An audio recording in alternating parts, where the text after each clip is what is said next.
그리스도의 평강이 또 오늘도 이 명절 가운데도 함께 해주시기를 기원합니다. 우리가 에베소서 1장부터 3장까지를 보았습니다. 여기에서는 하나님께서 그리스도 안에서 과거에 우리를 위하여 행하시고 이루신 일들을 말씀하고 있었죠. 그리고 이어지는 4장에서는 그 말씀에 근거해서 그러므로 이렇게 살아가십시오라고 권면합니다. 그러니까 하나님께서 과거에 행하신 일을 근거로 해서 이제 하나님께서 앞으로 완성하실 그 하나님 나라를 기다리면서 하나님의 언약 백성으로 또 교회가 어떻게 하나님의 뜻을 실현해 나가야 하는가라는 것을 권면하는 내용이 이제 우리가 앞으로 보게 되는 4장부터 6장까지의 내용입니다.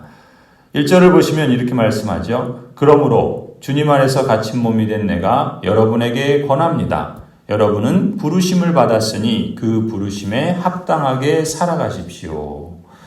이 4장부터 6장까지는 크게 네 단락으로 네 덩어리의 권면을 주고 있는데 오늘은 그 첫 번째 권면입니다. 주님의 부르심에 합당하게 살아가십시오라는 것이죠. 그렇다면 주님의 부르심에 합당하게 살아가라 말씀하셨을 때는 그 주님의 부르심이 무엇인지를 아는 것이 그것을 따라서 합당하게 살아가는 그런 길이 되겠죠. 그래서 그럼 주님의 부르심은 뭔가? 이제 앞서 하나님께서 이미 행하신 일 1장부터 3장을 보면은 하나님의 언약 백성으로서 우리는 세 가지 부르심을 받았다라는 것을 배웠습니다. 첫 번째 부르심은 우리의 신분에 대한 부르심이죠. 즉 우리의 정체성이 누구인가? 우리는 하나님 나라의 시민이다 라고 이렇게 말씀하고 있죠. 두 번째 부르심은 사명으로의 부르심입니다. 그래서 거기서는 우리를 그리스도의 대사다 이렇게 말씀하고 있죠. 세 번째 부르심은 교회로의 부르심입니다. 우리는 그리스도의 한몸 공동체다 이렇게 말씀합니다.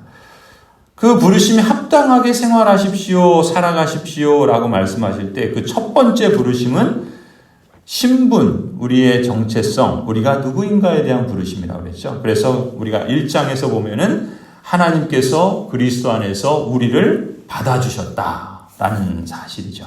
우리는 그런 면에서 하나님 나라의 시민입니다. 내가 누구인가? 그리스도 안에서 우리는 누구인가? 라고 말할 땐 우리는 하나님 나라의 시민이다. 우리가 이 땅을 살아가고 있지만, 이 땅에 발붙이고 살아가고 있지만 우리의 시민권은 하늘에 있고 또한 우리는 하나님 나라에 속한 사람이다. 천상의 교회에서 지금 하나님께서 부르신 자들이 하나님을 예배하고 찬송하듯이 우리도 이 땅에서 하나님의 나라의 시민으로서 하나님을 예배하고 찬송하는 것이죠. 그래서 빌립보서 3장에서는 명시적으로 말합니다. 우리의 시민권은 하늘에 있는지라 거기로부터 구원하는 자 곧 예수 그리스도를 기다린다. 우리의 시민권은 하늘에 있다는 것이죠. 그러니까 성경은 우리가 누구인가에 대해서 아주 선명하게 말하는 거예요. 그러니까 우리가 그것을 늘 기억하고 간직해야 되겠죠. 누가 당신은 누구입니까? 라고 한다면 나는 하나님 나라의 시민입니다. 이렇게 말할 수 있다는 것이죠. 우리가 하나님 나라의 시민이라는 이 선언에는 이런 뜻이 담겨 있는 겁니다. 여러분 우리가 신앙생활을 하고 또 인생을 살아가다 보면 행복하고 평안한 때도 있지만 힘들고 고달플 때도 있지 않습니까? 사실 아이들에게는 실감이 나지는 않겠지만 오래 살면 오래 살수록 인생이 참 녹록지 않다는 것을 더 경험하는 것 같습니다. 40년, 50년, 60년을 살았는데도 세상은 여전히 맹렬한 적의를 품고 우리를 핥히려 든단 말이죠. 이렇게 오래 살았는데 어찌 보면 어느 한 해도 편안한 한 해가 없었던 것 같습니다. 이제는 사는 문제에 대해서 산전수전 다 겪어서 모든 것에 도통했을 것 같은데 다시 한 해를 살아보면 또 어렵고 또 힘든 구석이 있단 말이죠. 그래서 이렇게 반복만 하는 것 같고 도무지 진전하지 않는 것처럼 느껴질 때도 있어요. 하지만 꼭 그렇지만은 않다는 겁니다. 왜냐하면 그러한 여정 가운데 분명히 하나님의 뜻은 진전되고 있다는 것이죠. 예수 그리스도의 십자가의 고난과 다시 사신 부활에 대한 말씀을 우리에게 주셨을 때 제자들은 처음 그 말씀을 받을 때 사실 예수님의 십자가와 부활의 의미를 다 이해하지 못했잖아요. 그럼에도 불구하고 주님이 인도하시는 대로 제자들은 예수님과 함께 예루살렘을 향해 가지 않았습니까? 사실 우리의 삶과 신앙생활이 이와 같을 때가 있습니다. 때로는 우리가 주님의 말씀을 다 이해하지 못해요. 다 알지 못합니다. 그래도 우리는 주님이 인도하시는 대로 뒤따라 가는 거죠. 지금은 다 보이지 않지만 그래도 가는 거예요. 그게 믿음인 거죠. 그러므로 주님께서 앞으로 될 일을 우리에게 알려주십시오. 기도할 필요가 없어요. 그런 은사를 가졌다는 용한 사람들 찾아다닐 게 아닙니다. 주님이 인도하시는 길이라면 내가 다 이해하지 못할지라도 당장은 그게 구체적으로 보이지 않아도 한 걸음 한 걸음 주님과 함께 걸어가겠습니다. 신앙이 자라간다라는 것은 인생의 연륜이 깊어진다라는 것은 이런 지혜를 얻는 것 아니겠습니까? 그래서 때로는 버겁고 힘들지만 주님을 신뢰하면서 용기를 내는 거죠. 그리고 인내하면서 주님의 약속을 붙잡고 하나님께 간구하며 나가는 것 아니겠습니까? 이런저런 시험이 없는 게 아니고 유혹이 없는 게 아니지만 그래서 우리 길을 턱하니 막아서고 우리를 포기하게 만들 그런 때도 있지만 그래도 주님 함께 끝까지 주님이 목표하신 그 소망에 이르도록 한 걸음 한 걸음 우리가 앞으로 나아가는 것 아니겠습니까? 하나님께서 그런 우리들에게 지혜도 주시고 힘도 주시고 또 그렇게 우리도 하나님께 간구하는 것이 그것이 참 신자의 자세라 믿습니다.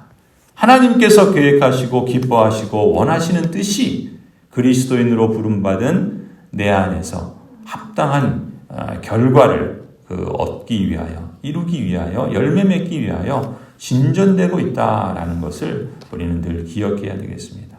이런 영적인 안목으로 우리의 삶, 우리의 지난 시간들을 다시 한번 생각해 보면은요, 우리가 지내온 한 해 한 해 살아온 나날들에는 물론 고통받고 울고 불고 슬픈 날들이 없지는 않았습니다. 하지만 하나님께서 그리스도 안에서 허락하신 그 의와 진리와 거룩과 그 생명과 또 영광에 이르게 하시는 하나님의 손길이 있었잖아요. 그것이 우리 안에서 빚어내신 새로운 모습들이 있지 않았습니까? 그렇게 보면은 우리가 실패하는 것 같아도 하나님은 결코 실패하지 않으시기 때문에 면면히 하나님의 사랑과 열심으로 우리의 삶을 이끌어 가고 계신다는 것이죠. 이 점에서 우리가 하나님 나라의 시민이다. 우리의 신분과 우리의 정체성, 우리의 부르심을 잊지 마십시다. 우리의 시민권이 하늘에 있습니다. 우리는 영광스러운 하나님 나라의 당당한 시민입니다. 자만심을 가질 필요는 없지만 자부심을 가질 필요가 있어요. 그렇죠? 겸손하고 또 그러나 자만하지 않고 자신감을 우리가 하나님이 우리를 어떻게 여기시는가, 우리의 신분과 부르심에 대해서 늘 기억하며 하나님 나라의 시민이라는 자부심을 가지고 그 부르심에 합당하게 나아갈 수 있기를 소원합니다.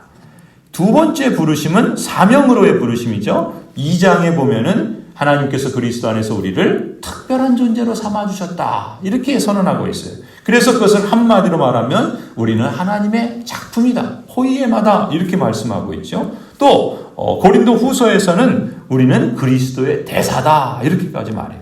한 나라의 그 모든 것을 대표해서 그 외국에서 그 나라에 있는 자국민들을 보호하고 또 그들을 돕는 그런 역할.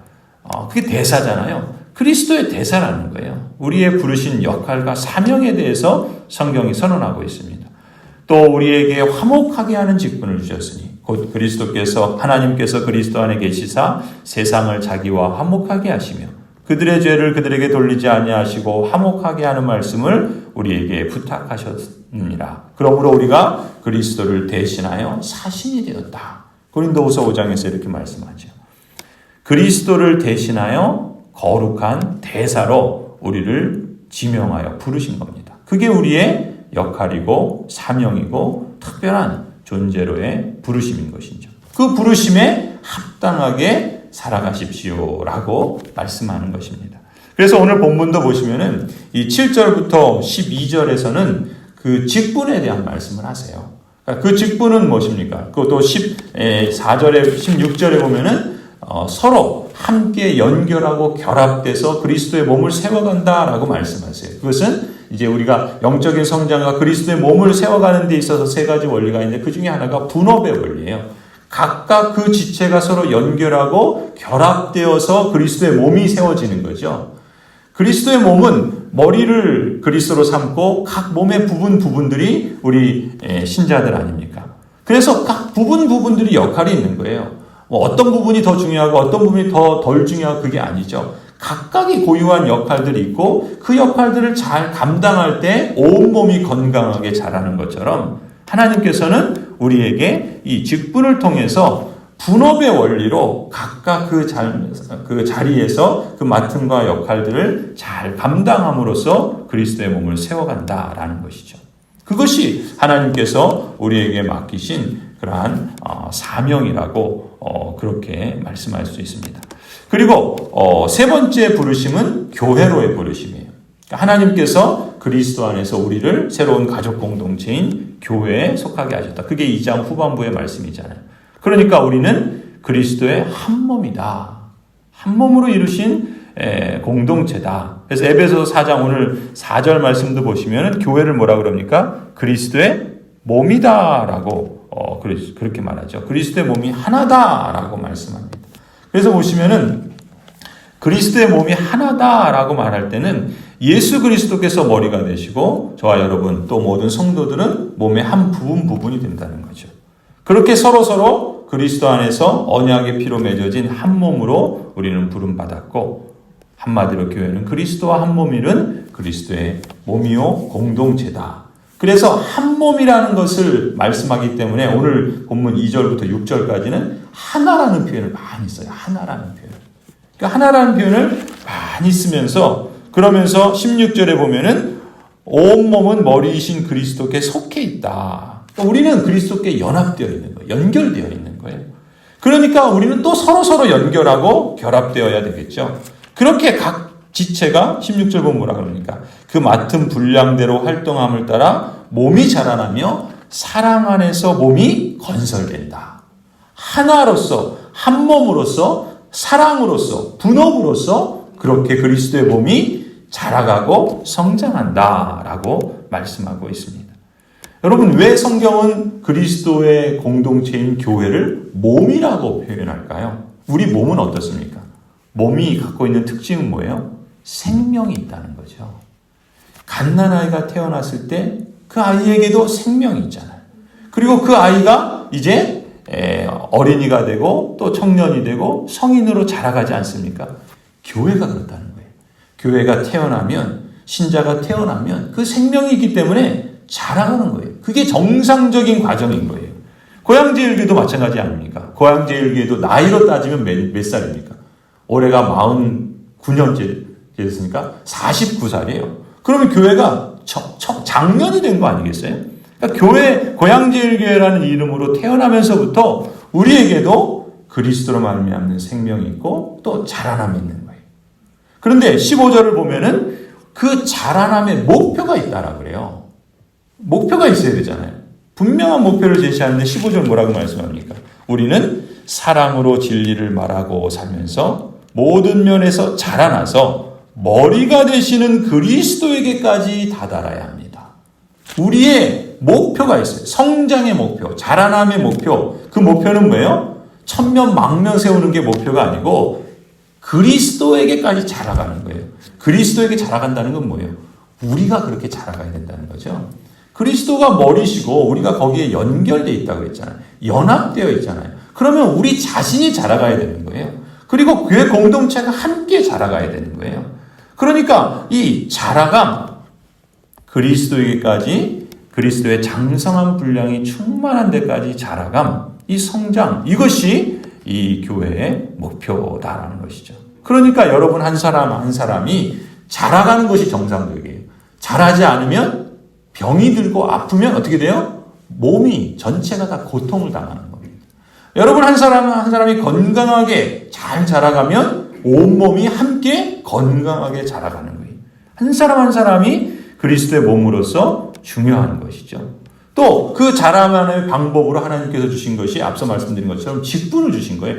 각각 역할을 주심으로 그리스도의 사명을 우리가 각자의 자리에서 잘 감당함으로써 몸이 건강하게 자라가는 거죠. 그러니까 그 그리스도의 몸이라고 하는 교회는 우리의 존재로서 우리가 각각 잘 자라가는 것, 그것이 하나의 목표이고 또 서로 연결해서 각각의 역할을 감당함으로 자라가는 것도 또 하나의 모습이라고 말할 수 있습니다.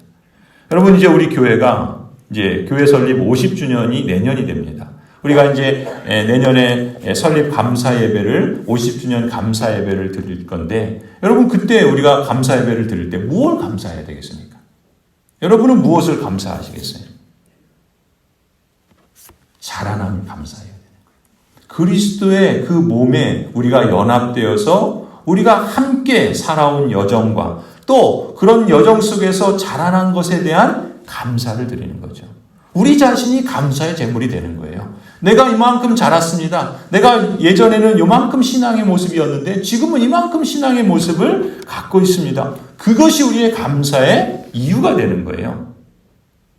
그리스도의 한 몸 공동체로서 교회를 지키며 이루며 더불어 살아온 여정과 성숙에 대한 감사, 또 그 가운데 교회를 통해서 영원한 영광을 이루시는 하나님의 손길에 대한 감사, 우리를 위하여 그 아들을 보내신 하나님의 사랑에 대한 감사, 또 그 뜻을 이루시고야 마시는 하나님의 열심에 대한 감사, 하나님이 행하신 일들을 근거로 우리가 하나님 안에서, 그리스도 안에서 우리를 받아주시고 그리스도의 사명으로 특별한 존재로 삼아주시고 또 우리를 그리스도의 가족 공동체인 한 몸으로 우리를 속하게 하시고, 이러한 일들로 인해서 하나님이 행하신 큰 일들로 인해서 우리가 마땅히 감사하는 것이 우리의 도리가 아니겠습니까? 그러므로 주님 안에서 여러분에게 권합니다. 여러분은 부르심을 받았으니 그 부르심에 합당하게 살아가십시오. 이러한 삶의 여정이 오늘 그리고 이 한 해 그리고 매년 우리의 삶의 여정이 주님 부르시는 그날까지 아름다운 열매로 또 성장과 자라남으로 또 하나님께서 영광 받으시는 그러한 모습으로 더욱더 나아갈 수 있기를 주님의 이름으로 간절히 축원합니다.